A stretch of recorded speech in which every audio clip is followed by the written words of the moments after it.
हरे कृष्णा। गर्ग संहिता में एक सुंदर संवाद आता है जिसमें एक दिन वृंदावन में सभी गोपियां श्रीमती राधा रानी से पूछती है, वृषभानो सुते दिव्ये हे राधे कंचलोचने श्री कृष्णस्य प्रसादार्थ वद किंचित व्रतं शुभम तव वश्यो नंदसूनोर देवैरपि सुदुर्गमः त्वं जगन्मोहिनी राधे सर्वशास्त्रार्थपारगः।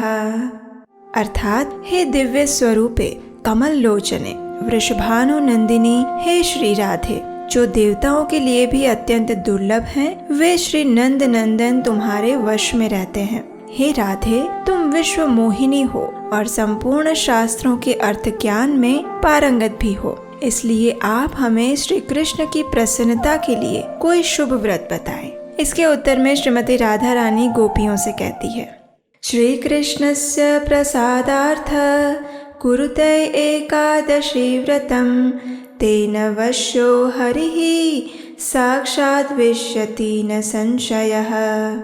इसका अर्थ है, श्री कृष्ण की प्रसन्नता के लिए आप सब एकादशी व्रत का अनुष्ठान करो, उससे साक्षात श्री कृष्ण तुम्हारे वश में हो जाएंगे, इसमें कोई संशय नहीं है। तो ऐसी एक परम पावनी एकादशी तिथि बस कुछ ही समय में हमारे द्वार पर आ रही है। तो चलिए भाद्रपद मास के शुक्ल पक्ष में आने वाली पार्श्व या परिवर्तिनी एकादशी के उपलक्ष्य में इस पौराणिक कथा का श्रवण करते हैं। कथा प्रारंभ करने से पहले हम आपको बता दें कि इस वर्ष आने वाली ये पार्श्व या परिवर्तिनी एकादशी दशमी से सम्मिलित है और इसलिए शास्त्रों के वचन अनुसार ऐसी स्थिति में हम एकादशी व्रत का पालन द्वादशी के दिन करते हैं। इस विषय में अगर आप अधिक जानना चाहते हैं तो पार्श्व एकादशी कब है, इस विषय पर हमारा विस्तृत वीडियो देख सकते हैं, जिसमें हमने एकादशी की सटीक तिथि के विषय में सभी संशयों का समाधान किया है। तो चलिए अब इस उपलक्ष्य में हम एक पौराणिक कथा का श्रवण करते हैं। इसका वर्णन हमें द्वारिका महात्म्य में प्राप्त होता है, जिसके ऊपर श्रील सनातन गोस्वामी दिग्दर्शिनी टीका में इस कथा का वर्णन करते हैं। एक समय इस पृथ्वी पर चंद्र शर्मा नाम का एक ब्राह्मण रहता था। इस ब्राह्मण ने सभी वेद, पुराणों और शास्त्रों का गंभीरता पूर्वक अध्ययन किया था। वो भगवान शिव का भक्त था और प्रतिदिन भगवान शिव की अनेक वेद मंत्रोच्चार के साथ पूजा आराधना करता था। उसके जीवन में हर प्रकार का भौतिक सुख और सुविधाएं उपलब्ध थे, लेकिन फिर भी कहीं न कहीं उसके पूर्वजों की स्थिति को लेकर वो चिंतित रहता था। एक दिन उसने अपने स्वप्न में देखा कि उसके पूर्वजों ने पूर्व काल में दशमी से युक्त एकादशी का पालन किया था और इस कारण से उन सबको प्रेत योनि प्राप्त हुई थी। हालांकि चंद्र शर्मा को पूर्ण पुरुषोत्तम परम भगवान श्री कृष्ण में कोई विश्वास या श्रद्धा नहीं थी, इसलिए वो एकादशी तिथि को लेकर भी इतना गंभीर नहीं था, लेकिन अपने पूर्वजों के उद्धार हेतु वो चिंतित हो गया। ऐसी स्थिति में एक दिन भगवान श्री कृष्ण के एक भक्त उससे मिलने आए और उन्होंने चंद्र शर्मा को सुझाव दिया कि वह अपने पूर्वजों की मुक्ति हेतु द्वारिका में निवास करने वाले भगवान श्री कृष्ण से जाकर प्रार्थना करे। ये सुनकर चंद्र शर्मा ने द्वारिका जाने का निर्णय लिया और निकल पड़ा भगवान श्री कृष्ण की नगरी जाने के लिए। वहाँ पहुँचते ही उसने भगवान श्री कृष्ण से भेंट की, उन्हें प्रणाम किया। भगवान ने भी उस ब्राह्मण का यथोचित आतिथ्य सत्कार किया और उसे बैठने के लिए आसन प्रदान किया। जब भगवान ने उस ब्राह्मण चंद्र शर्मा से उसके आगमन का कारण पूछा तो उसने कहा, सुविद्धम वासरम यस्मात् कृत मम पितामहै प्रेतत्वं तेन संप्राप्त महादुःख प्रदायकम।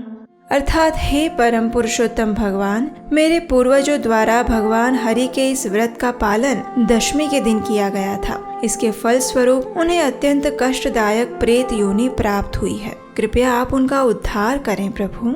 इसके उत्तर में परम भगवान श्री कृष्ण कहते हैं, पुण्यम सुसंचितम याति कल्पकोटि शतार्चितम सशल्यम ये प्रकुर्वन्ति मुक्तिदम मम वासरम। जो व्यक्ति मुक्तिदायक मेरे दिवस पर उपवास करता है परंतु वो दशमी के साथ सम्मिलित हो तो उसके पूर्व काल के 100 चक्रों में अर्जित पुण्य नष्ट हो जाते हैं। यहाँ एक चक्र का अर्थ होता है 1000 युग। और इस श्लोक का अर्थ है कि जो व्यक्ति दशमी से संयुक्त एकादशी व्रत का पालन करता है उसने 100,000 युग के अंदर जितना भी पुण्य फल अर्जित किया होगा उन सभी का नाश हो जाएगा। स्कंद पुराण में भगवान ये भी कहते हैं कि जो एकादशी दशमी से सम्मिलित होती है उसमें असुरों का वास होता है और इस दिन उपवास करने वाले को नकारात्मक परिणाम प्राप्त होते हैं। जो एकादशी द्वादशी के साथ सम्मिलित होती है उसमें भगवान हरि का वास होता है और इस दिन उपवास करने पर पूर्व फल प्राप्त होते हैं जो कि यथोचित है। तो इस प्रकार भगवान श्री कृष्ण ने चंद्र शर्मा ब्राह्मण को दशमी संविधा एकादशी का पालन करने से प्राप्त नकारात्मक परिणामों के विषय में बताया और उन्हें सुझाव दिया कि वे आने वाली एकादशी का निष्ठा पूर्वक शास्त्रोक्त नियमों के अनुसार पालन करें और उससे अर्जित पुण्य को अपने पूर्वजों को प्रदान कर दें। इससे वे प्रेत योनि से मुक्त हो जाएंगे। चंद्र शर्मा ने भी भगवान श्री कृष्ण द्वारा बताए गए निर्देशों का पालन किया।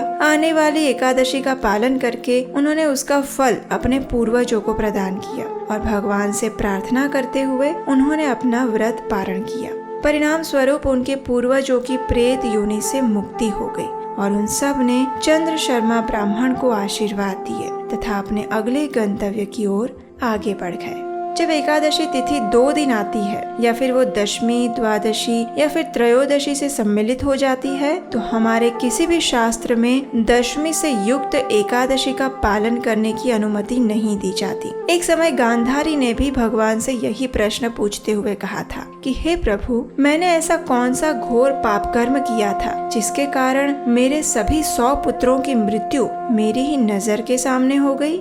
तो इसके उत्तर में उन्होंने यही बताया था कि आपने पूर्व जन्म में दशमी से युक्त एकादशी का पालन किया था और इसी कारणवश आपको इस जन्म में ये यातना भुगतनी पड़ी है। तो ये थी पार्श्व एकादशी के उपलक्ष्य में पौराणिक वैदिक कथा। इस बार आने वाली एकादशी अत्यंत विशेष है क्योंकि ये चातुर्मास के पवित्र समय में आ रही है और ये वही दिन है जब योग निद्रा में शयन करने वाले भगवान विष्णु अपनी करवट बदलते हैं। भगवान की प्रत्येक छोटी से छोटी और बड़े से बड़ी लीला भी दिव्य होती है और उसका हम उत्सव मनाते हैं। तो ये एकादशी भी इसी पर्व का हिस्सा है। इस एकादशी से एक और तथ्य जुड़ा हुआ है और वो ये कि एक समय जब असुरों के राजा बलि महाराज ने संपूर्ण पृथ्वी और तीनों लोकों पर अपना आधिपत्य स्थापित कर दिया था, उस समय उनके गर्व का भंग करने के लिए और देवताओं को अपना स्वर्ग पुनः वापस देने के लिए भगवान श्री हरि वामन रूप में प्रकट हुए थे और एक छोटे से ब्राह्मण के रूप में उन्होंने बलि महाराज से उनका संपूर्ण ऐश्वर्य और अहंकार छीन लिया था। उनके इस धरातल पर प्रकट होने का शुभ दिन भी यही था, भाद्रपद मास के शुक्ल पक्ष में आने वाली परिवर्तिनी एकादशी। सामान्य रूप से प्रत्येक वर्ष ये पार्श्व एकादशी के अगले दिन वामन द्वादशी होती है, लेकिन इस बार एकादशी द्वादशी से मिश्रित हो गई है। इसलिए इस बार एकादशी और द्वादशी एक ही दिन आने वाली है और शास्त्रों के अनुसार जब एकादशी तिथि संपूर्ण ना हो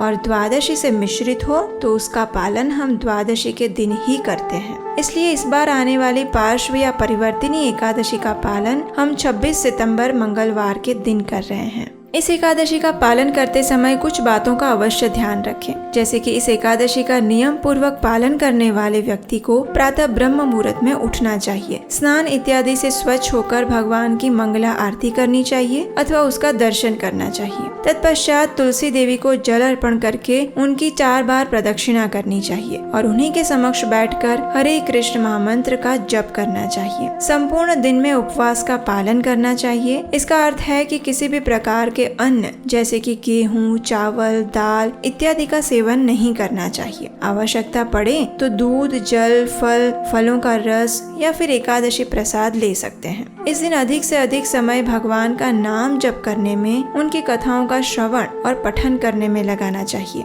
अगले दिन निर्धारित पारण समय पर किसी सुयोग्य ब्राह्मण या वैष्णव को दान देना चाहिए और फिर भगवान को अर्पित अन्न भोजन प्रसाद के साथ भगवान को प्रार्थना करते हुए इस व्रत का पारण करना चाहिए। तो ये है पार्श्व एकादशी का महत्व और उसकी संपूर्ण व्रत विधि। यदि आपको ये वीडियो पसंद आया है तो इसे लाइक कीजिए और अपने उन सभी मित्रों तथा परिवारजनों को शेयर कर दीजिए जो एकादशी का पालन करने वाले हैं या फिर सोच रहे हैं। ऐसी ही प्रमाणभूत वैदिक जानकारी निरंतर प्राप्त करते रहने हेतु आपके अपने इस चैनल को याद से सब्सक्राइब कर लीजिए। और अगर आप भी संपूर्ण विश्व में प्रसारित हो रहे इस वैदिक सनातन धर्म की कथा यात्रा में अपना सहयोग देना चाहते हैं तो स्क्रीन पर दिए गए नंबर पर अपना आर्थिक सहयोग भेज सकते हैं। तो चलिए इस पार्श्व एकादशी का संपूर्ण श्रद्धा और निष्ठा पूर्वक पालन करते हैं और अपनी चेतना को श्री कृष्णमय बनाते हुए अपने आध्यात्मिक परम गंतव्य की ओर एक कदम आगे बढ़ाते हैं। हरे कृष्णा।